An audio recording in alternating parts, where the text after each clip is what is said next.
The Latin name of this ancient plant and now infamous drug is Cannabis sativa. While this plant has been an integral part of mankind's history for countless years, you will not find it in the history books. It is a plant with two faces. On the one hand, it supplies us with hemp, whose legitimate uses includes clothing, canvas, and rope making. And, on the other hand, it is the source of cannabis, the illegal psychotropic drug. This is the story of Cannabis sativa, the plant with many, many uses. We are near Le Mans, in west of France. Hemp has been grown here for hundreds of years, for both domestic and industrial use.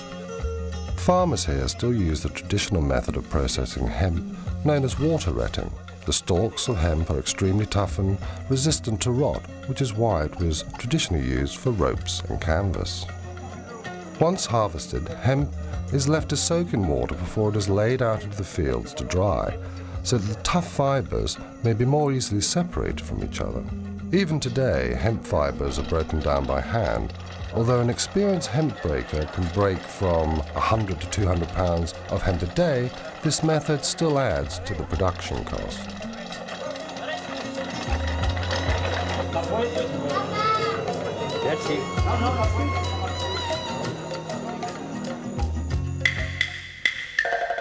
Cannabis sativa is one of the most ancient plants cultivated by mankind.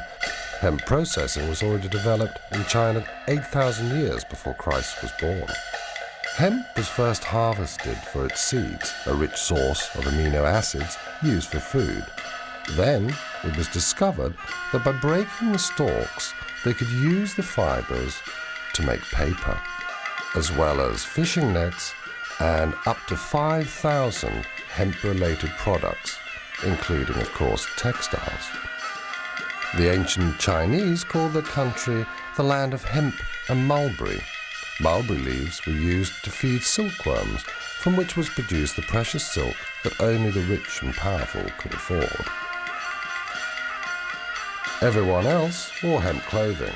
Hemp is called ma by the Chinese, literally meaning plant with two forms, male and female.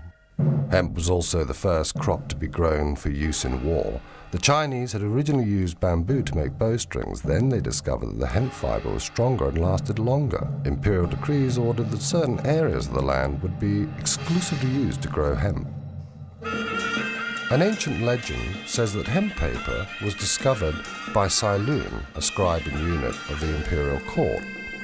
To publicize his discovery, Sai Lun pretended to die. He ordered that hemp paper should be burnt around his coffin. Then he arranged his own apparent resurrection and attributed it to the properties of his new invention.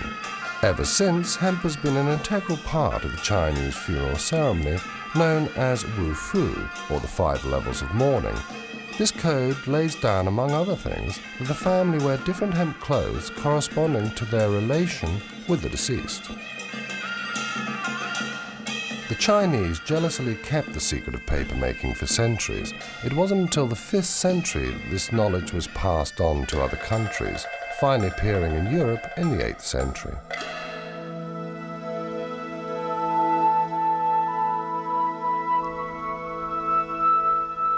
The word cannabis comes from the Babylonian canna, meaning cane or stalk, bis meaning twice, with 2 forms or sexes, cannabis.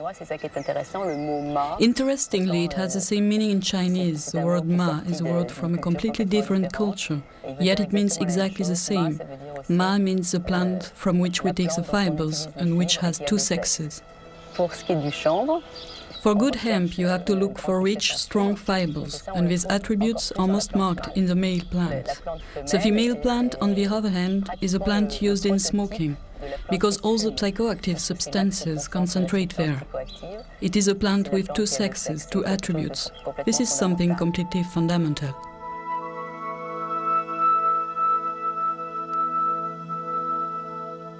Cannabis has been used medically since the year 2800 BC, when Emperor Shen Nung founded the science of Chinese medicine. Wounds sustained in battle were bandaged in cannabis leaves. Today, doctors across the whole world are asking for the right to use cannabis as a treatment for pain, especially for cancer and AIDS. I'm a cannabis user. I've been using cannabis since I was approximately 9 years old. I've had cancer 10 times. It first occurred in my spine when I was 2 years old. I had a spinal fusion which fused my first 5 vertebrae together. I went on to have it from 2 to 10, 9 times in 8 years. It occurred once again when I was 15. We treated it with radiational therapy.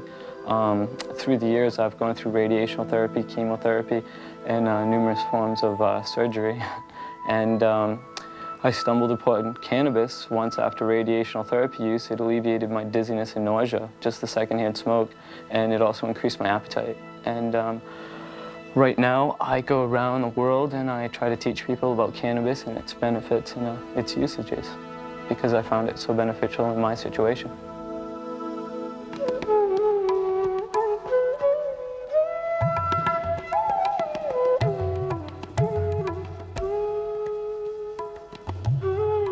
Cannabis was also grown in the foothills of the Indian continent, today's Kazakhstan, Pakistan, Nepal and Kashmir.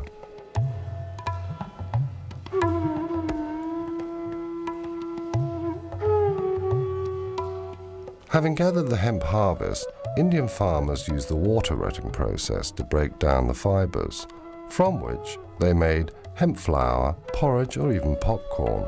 The seeds were also used for food and to make unsaturated oil.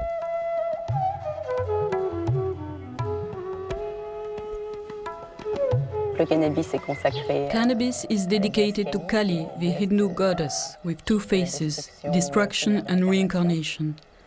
So cannabis has been completely integrated in religious life on the Indian continent. Cannabis is consumed in a religious way to show devotion to the goddess, as we do ourselves with wine in the Holy Communion of the Catholic Church. Cannabis is also consumed socially. Indeed, you cannot imagine a wedding or a baptism without cannabis on the Indian continent.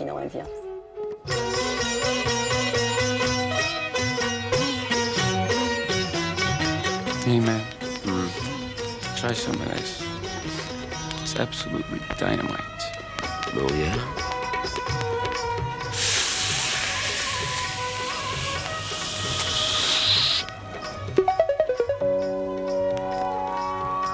The physical effects of marijuana. The first sensations may be felt instantly after having smoked some grass, or an hour after having eaten it. Usually, you creep slowly into a stoned condition, inch by inch, sliding upward, but if you've eaten it, the effects may come upon you suddenly and strike you full force in the middle of a word.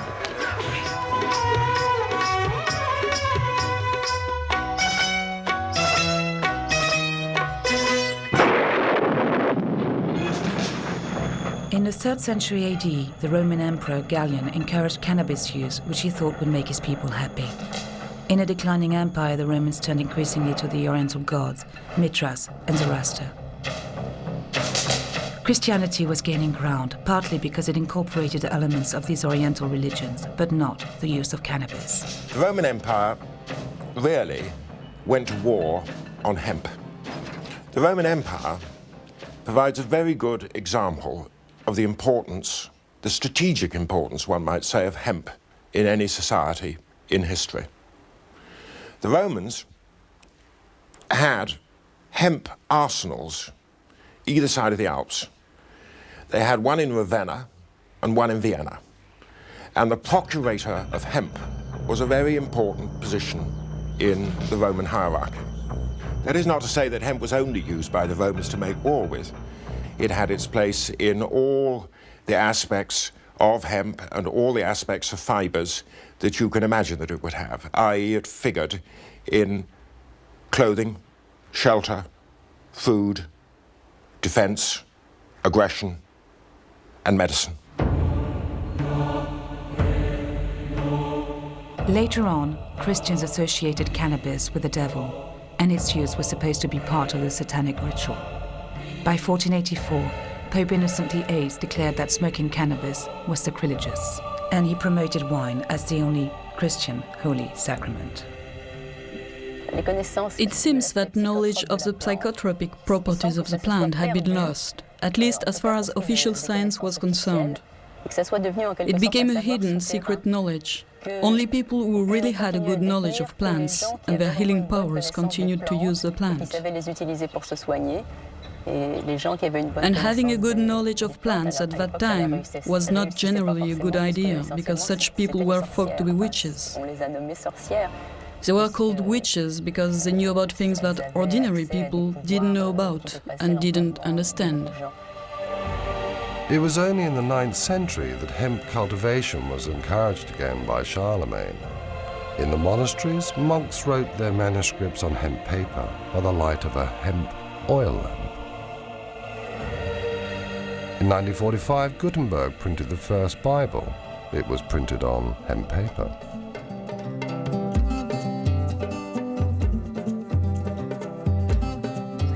Here we go. Viva la mota! What does that mean? Long live pot.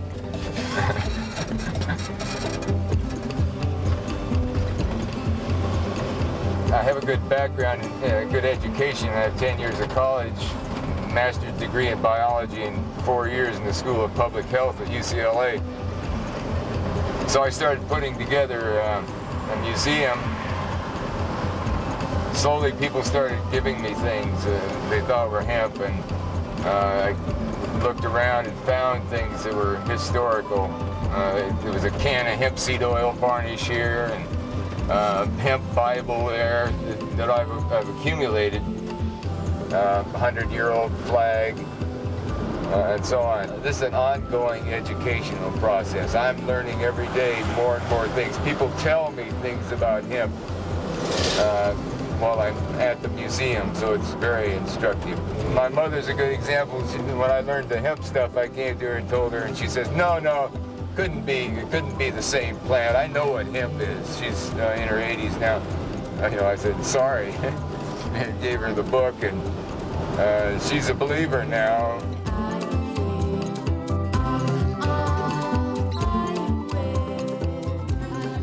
In the 16th century in France, François Rabelais, a doctor and writer, wrote surreptitiously about cannabis in his famous book, Gargantua and Pantagruel.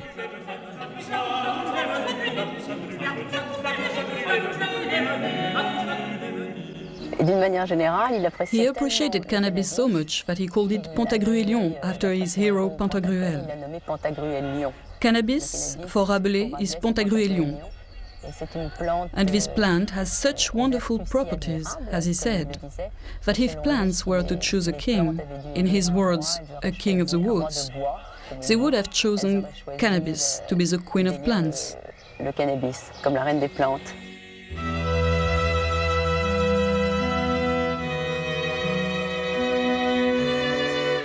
Rabelais' essay on Pantagruelion, stroke hemp, is corroborated by modern authorities.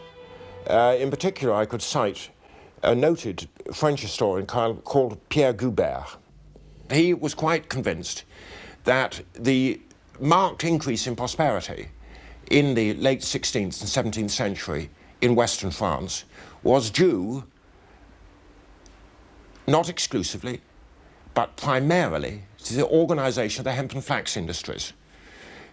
We may remember that at the end of the 15th century, Spain was the mistress of the Indies. And it was, according to Goubert, the organisation of the hemp and flax industries and their sale to Spain, their trade with Spain, that led to the rise in births, in marriages, into a general level of both population and prosperity at that time in France. In 1492, Christopher Columbus discovered America and at the same time introduced hemp to the New World. He offered the natives gifts including hemp seeds and cloths. Hemp was used to make sails and rope. Thanks to this crop, France, England, Spain and Portugal could strengthen and increase their maritime power.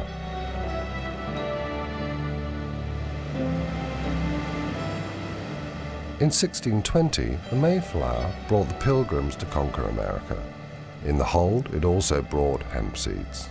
100 years later, the first drafts of the American Constitution were written on hemp paper. The same paper was used in 1776 for the Declaration of Independence.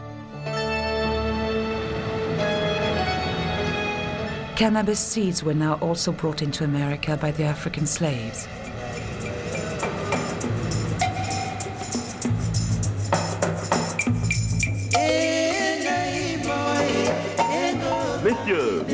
Messieurs, voici un jeune homme en bonne santé, fort robuste, excellent travailleur.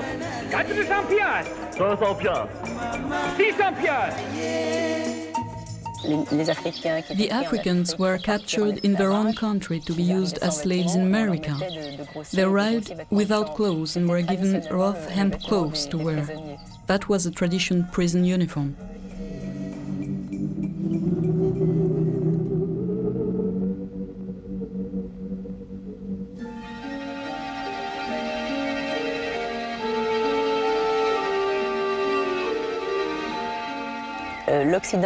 Western countries rediscovered cannabis, or at least its psychotropic properties, which had been hidden from people for centuries, during the expansion of their empires, which also introduced them to other cultural influences. The English rediscovered cannabis in India, and the French did the same in North Africa. When Bonaparte launched his Egyptian campaign, the soldiers brought back home many souvenirs, including hashish. The modern history of hashish in France goes back to Napoleon's Egyptian campaign. Bonaparte was almost assassinated by an Egyptian who had taken hashish. That's how our relation with cannabis started, because straight away Napoleon banned cannabis in Egypt.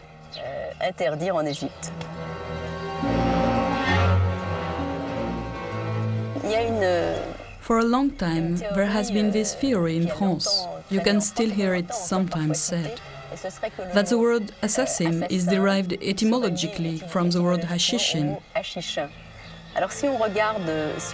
But if you look closely at this theory, this is not a true derivation. Nevertheless, it has been used to discredit cannabis. What is interesting is that you can find the idea again behind the climbing myth. The West has often made such mental contortions in order to prove the real danger of cannabis.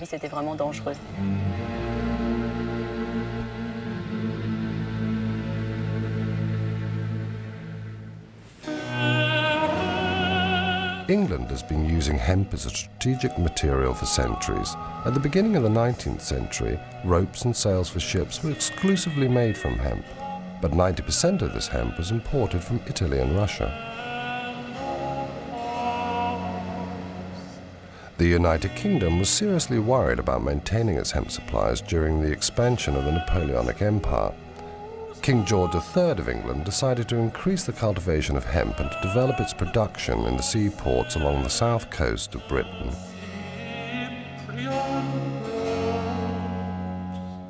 Now, Bridport is a most remarkable seaport.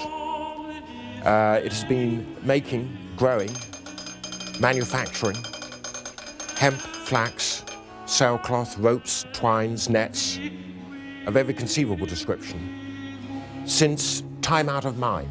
And I use the phrase time out of mind because it was used in a charter by King John of 1213, where he wrote to the burgesses of Bridport and exhorted them night and day to make cables and ropes of every description. There were frequent wars with France, certainly from early medieval times, until, of course, Napoleonic Wars. And Bridport took part in that span of history. In 1803, the British Navy organised a blockade against France. Napoleon counteracted by signing an agreement with the Tsar Alexander I. This contract was called the Tilsit Treaty, and it especially forbade any export of hemp to England and America, thereby depriving them both of the use of hemp towards their sailcloth, rope, and other hemp product used in the war effort. Despite Napoleon's protests, Alexander I allowed merchants to smuggle hemp to Britain. This is one of the reasons why Napoleon decided to invade Russia. But the severe early winter of 1812 forced him to withdraw his troops and led to the end of his empire.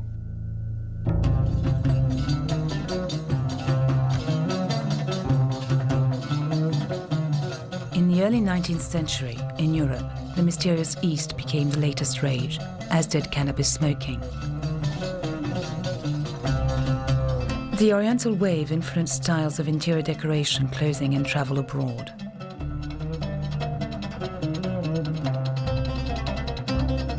To be in fashion, people smoked hashish with the traditional water pipe and discovered its potent effects on lovemaking. In Paris, the famous Assassin Club was located at Hotel Pimodon. Artists and writers came here to eat Dr. Joseph Moreau de Tours' famous jam, which incorporated hashish. Among them were Théophile Gautier, Eugène Delacroix, Charles Baudelaire, Alexandre Dumas, Gérard de Nerval.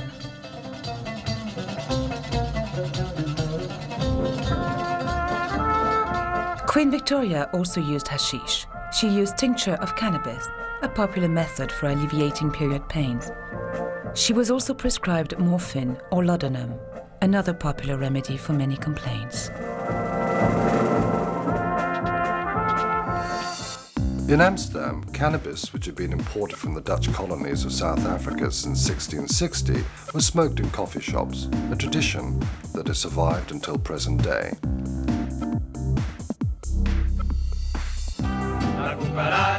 At the end of the 19th century, Indian migrants brought cannabis into Mexico, where it was named marijuana and then became the symbol of Pancho Villa's rebellion with the song La Cucaracha.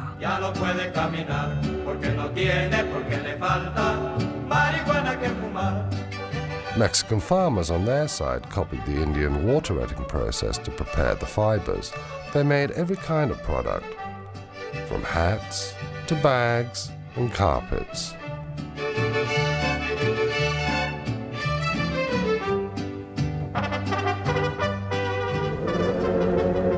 Marijuana traveled from Mexico to the southern states of America. Black people working in the cotton plantations smoked it to try and soften their harsh lives, which were aggravated by the economic aftermath of the Civil War. Marijuana fever hit the suburbs of Louisville through Dixieland jazz and swing.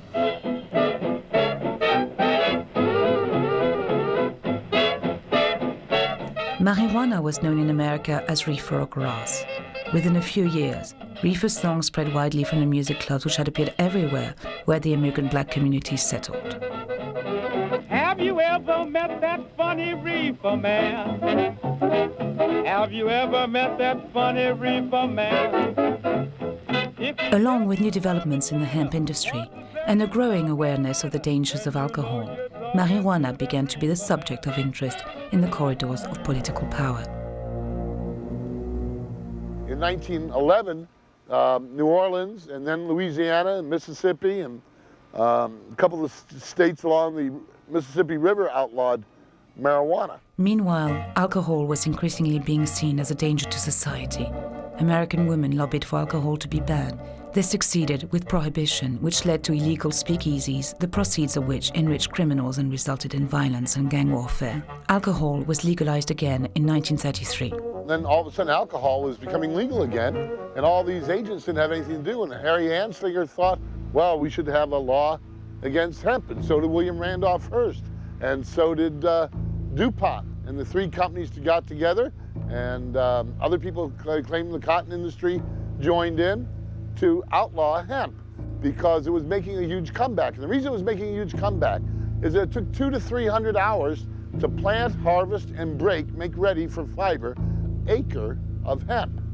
But all of a sudden, in the 1930s, that 200 or 300 man-hours per acre went down to 1 man-hour per acre. It was a better fiber than any other fiber and previous hemp fibers. And that was the beginning of the end of all fibers, as being the only synthetic. Nylon, which is the new synthetic, would have to make way for the reintroduction of hemp as an inexpensive fiber, as well as the strongest, the best, the longest lasting, and the softest fiber. The government of the United States outlawed a fiber and forced the rest of the world to swallow it. They swallowed the outlawing of the #1 fiber on Earth for 10,000 years until the 1930s, and then they outlawed it completely. China, the hemp country, was part of the Japanese plan for military conquest. But in official Tokyo, seat of an empire which for nearly a decade has been governed by its stern and ruthless military caste, there is more activity, more secret comings and goings than in many a year.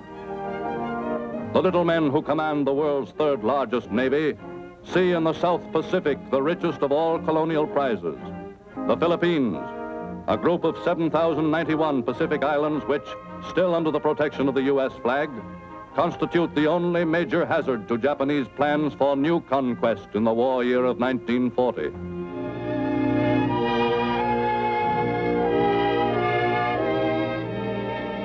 Already one important island industry, the growing and processing of Manila hemp, is almost entirely under Japanese control. And within the past few years, by intensive cultivation, Japanese immigrant farmers have increased production of the one cash crop which has long been a virtual Philippine monopoly. The invasion of the two big hemp-producing countries, China and Philippines, was the start of hemp rationing. Hitler was also aware of the strategic importance of hemp, which was used in the making of canvas and ropes, both of which were an essential part of his war effort. In 1941, when the German army invaded Russia, it blocked Britain's supply of Russian hemp. Germany managed to develop her own hemp production, but the cultivation of this fiber, which had become so necessary in wartime, was still banned in Great Britain.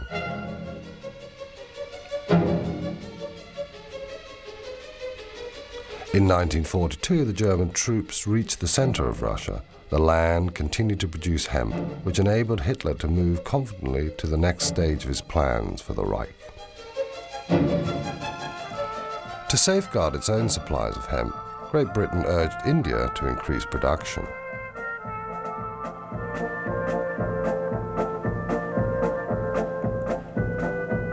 Meanwhile, war was spreading to Japan. Within little more than a year, Japan, successfully employing once again the deceit and treachery which had so well served her in the past, had taken the final desperate plunge.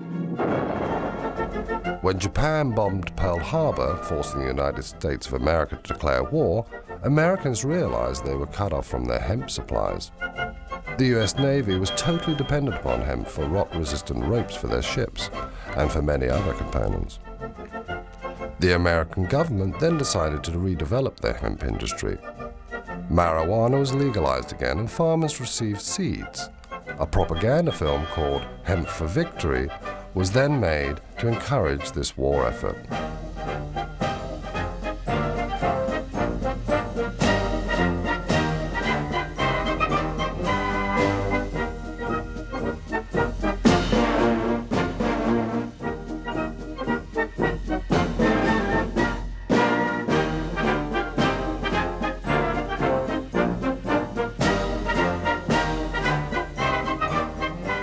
The Allies' air forces were completely reliant upon hemp. Parachute straps, packs and belts were made out of hemp. No other available fiber was so strong and so reliable under combat conditions. After General MacArthur had forced the Japanese to withdraw from the Philippines, hemp production soon reached pre-war levels again. After the war years, a new world arose from the ashes of the old. India gained independence.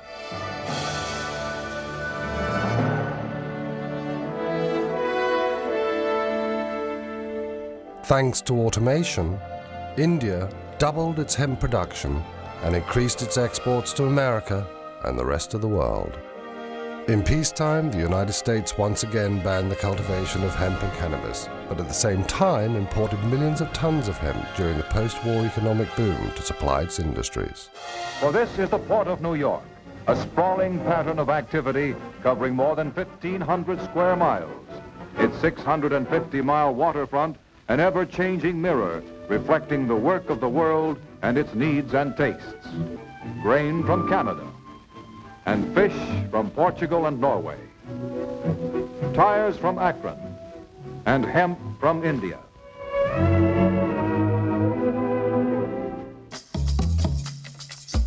During the post-war years in France, hemp growing and processing went through a revitalized industrial revolution.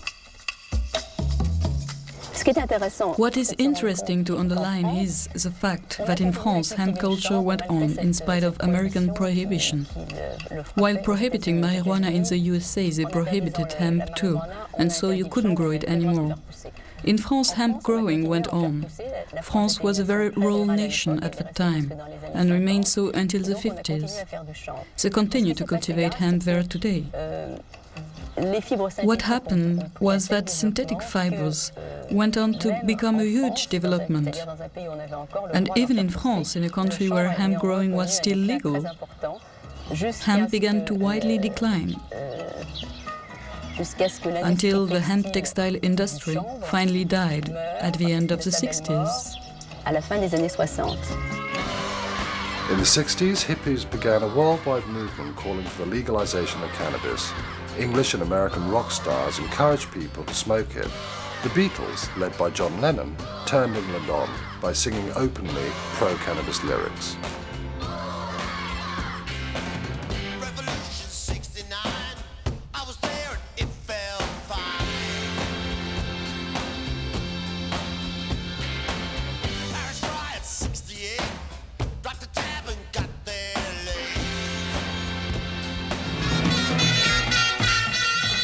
The Rolling Stones' preference for Moroccan hashish brought them more fans, offering an alternative to the Beatles and to the fashion for things Indian. Hippies then decided to hit the road for Morocco. Do you see the fields over there on the mountain? At this time of year, you can't find any other plant growing there, because this is the only crop that grows here. Can you see how easily it grows? You can find it even in front of the hotel. I think if these people had to choose a symbol, it would definitely be the hashish flower.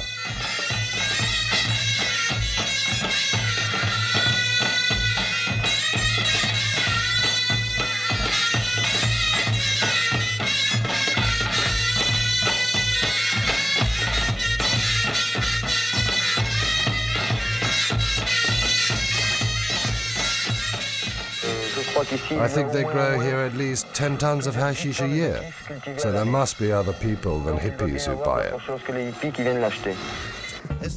In Jamaica, the Rastafarian religion advocated smoking cannabis. They called it ganja.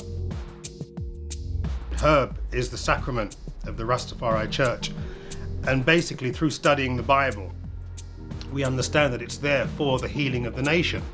In other words, it can nourish the mind just as food nourishes the body. It's like a key that can open certain aspects of your mind. And the brain needs feeding just as the rest of your body does.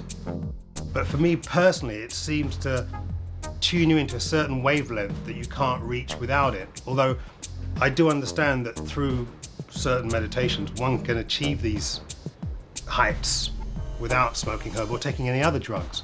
But in the 20th century, I personally don't have the time, so it's like a shortcut to get to this place to help you be creative. And another thing I find really interesting about weed is how through the smoking of it or the trying to acquire it, it brings together people of different classes, backgrounds, cultures. And in bringing those people together, there's an exchange of ideas, and through that exchange, other things happen. At the same time, cannabis was legalized in Holland. That's how Ben Dronkers was able to become the first legal producer of marijuana to become a millionaire. Here we find different varieties that me and my colleagues, we tested out by once in a while, looking at the plants and try them out. In that sense, it's a war where people can always look and go back to and say, this variety had a certain smell or a certain aroma. Quality is very important, and it's the most important factor where we look at. Always people think also about quantities of material you can harvest, and of course it's very difficult to have a balance. You find plants with very large, big buds, and you find plants with smaller buds. But even the plants like this that have a very small bud is one of our basic plants we have for the breeding of many of the strong varieties that you can see on this side. That means that some of the strengths and some of the important potency we always try to bring back in one variety, and that is the variety that people buy in the shop. And that is the importance of good seed, is like any farmer could know that that's the start, and then you end up with some good materials. The Sensi Seed Bank grows the best marijuana seeds in the world, I think, for many years. Also, we want to make the best hemp seeds from the world, and we're working very hard on that. For that, we made a new company that's called Hempflex, and Hempflex produced in the north of Holland on this moment, last year, 140 hectares of hemp, and coming year we want to go to 1,500 hectares. That is the minimum we want to do, and for sure later on we will have to do more. From that material we have produced last year, we're producing on this moment just the raw fiber and the wood materials. It comes out like that. And from the wood we have the plan to make cat litter, and actually the same things like people want to do in England. It's beautiful wood you can press from it, and also some composites like this pressed from fiber and wood. And very interesting, what I like, one of the things I like myself the most is the isolation material. It smells good, you can make it fireproof, and it's much better than all the glass fiber that is all in these living rooms out there. So hemp is the future.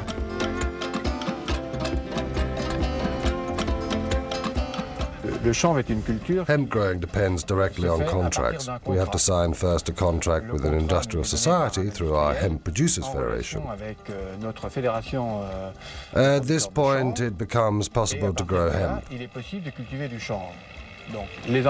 Hemp sowing is made each year around May, and you harvest it around the beginning of September.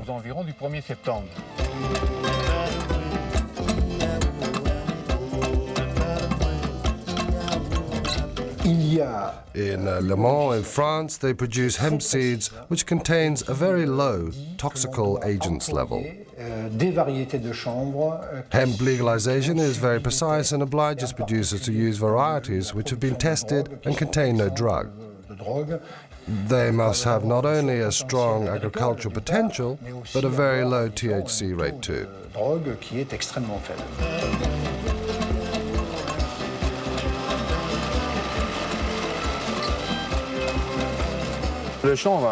Hemp has a great industrial future. According to the tests we have made and the hemp uses we have developed, you can see that hemp adapted well to a lot of industrial uses, well, such as paper, also textile. Hemp textile has been made since the last century, up to the beginning of now the 20th century, and today we start to develop this sector again, and we hope to reach soon a top level. As far as other industrial uses are concerned, we have now a lot of French and foreign demands to test this material. Here, for example, amongst others, for hemp industrial use, a German asked us to test and incorporate hemp in the braking disc manufacturing process, because it's very resistant and non-toxic at all. Non-toxic for human beings. Hemp renewal has drawn the attention of the American Cannabis Bible and magazine High Times, who sent their intrepid journalist Ed Rosenthal to Europe and Hungary to bring back photographs. Ed has issued a book called Hemp Today.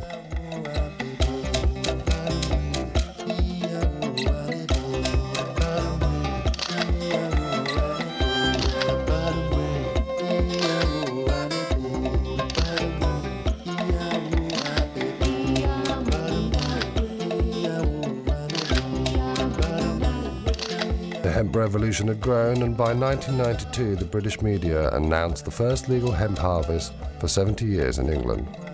We're often asked whether people can get high from this, because obviously people see it as being cannabis, marijuana. We prefer to call it hemp.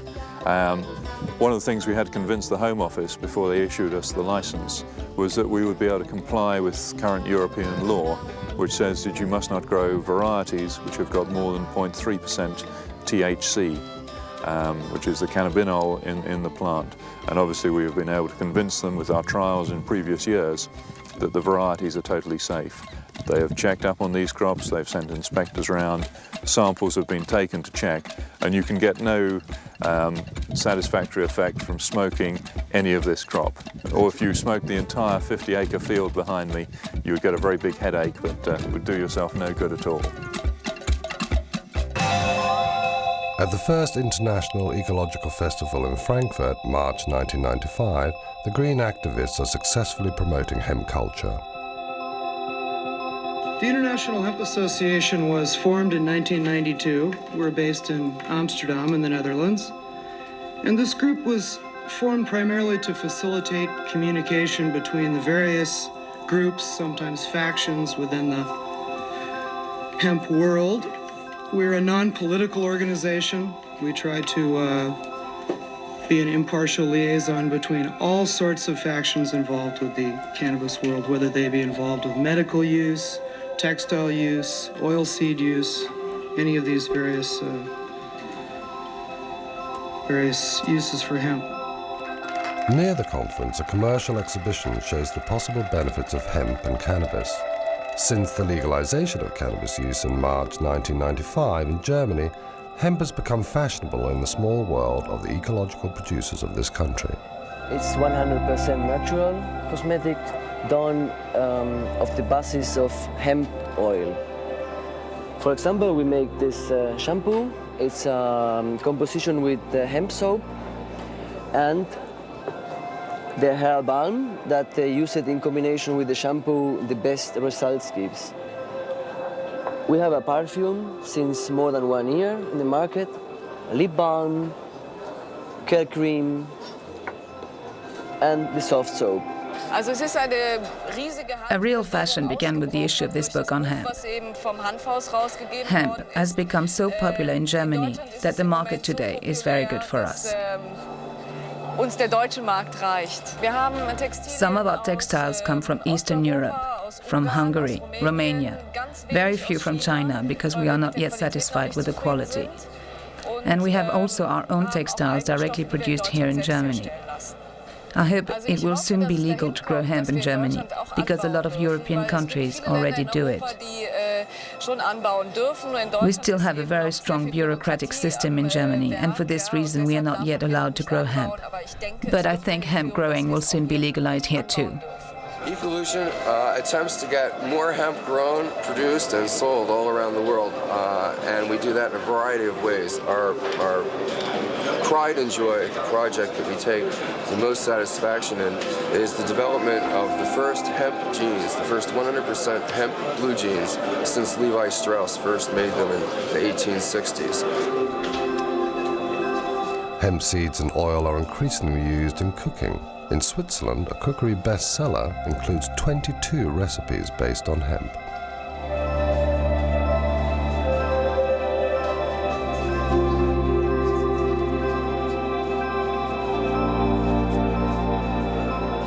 My name is Matthias Bröckers. I'm a journalist and writer, and I edited Jack Herer's book, The Emperor Wears No Clothes, in Germany. We added a lot of scientific data and stuff on the German and European history of hemp to the American Emperor Wears No Clothes. And so the book went a bestseller in Germany immediately. We started Hanfhaus, a company which is developing and selling products from hemp. And the most important and most revolutionary product is Sativa, a washing detergent from hemp oil. The main difference is certainly that hemp is an ecological culture. Hemp growing doesn't need any weed killer, no pesticide. This raw material grows naturally and it doesn't need any chemical interventions. This is surely the most important thing. In France, you can even build houses out of boards made of hemp fiber. The producers ensure that they are protected against fire and rot. This material is long-lasting, has good insulating properties, and is strong and flexible. Hemp can save the world. Hemp, it can give you food, clothing, shelter, the three basics, then paper, the thing man needs more than anything else in the world. It can give you oils for your brain, for your membranes that you can't get from any other source. It can give you good protein. It can give you all the benefits that the ingenuity of the mind of man can conceive of. It can do that easily because of the enthusiasm that people will have toward a whole new industrial set of tinker toys to balance against the tinker toys of oil. The people who are cutting down the forests, the big businessmen who want to profit right now, not a profit 20 years from now. People who are not trying to think in terms of construction, but they're thinking absolutely in terms of destruction. Now, whoever these people are, they are small men at the center of things. Put hemp into the mix, and maybe some of them would get shuffled to the outside, and maybe we'd have a happier life. Anyway, as a science fiction writer, I tell you that hemp is an excitement to me because it's like the miracle ingredient, newly discovered but ancient as time, that can solve all the problems.